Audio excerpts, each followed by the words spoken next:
আপনি হাতে ধরি পায়ে ধরি গো নবী, আপনি আমার জন্য আপনার সুব্বা মুবারক দিবেন নি কোন? আল্লাহর নবী ডাক দি খাদিজা রে, তুমি আমি নবীর জন্য তোমার সম্পদ বিলীন করে দিলে। খাদিজা, আমি নবী ওয়াদা দিলাম তোমার জন্য আমার নামি নবীর জুব্বা তোমার কাফন দাফন হিসাবে আমি নবী দিয়া দিব। নবী 2 নাম্বার শর্ত দিল নবীজি আপনি আবার আমাকে কাফন দাফন করে কবর রেখা আপনি নবী আসবেন, আপনি নবী আসবেন না।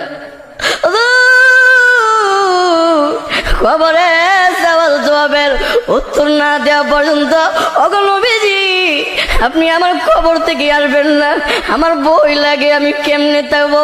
আল্লাহর নবীও কান্দি খাদিজা রে কান্দিস না, আমি নবী তোমার শর্ত মেনে নিলাম, তোমাকে কবর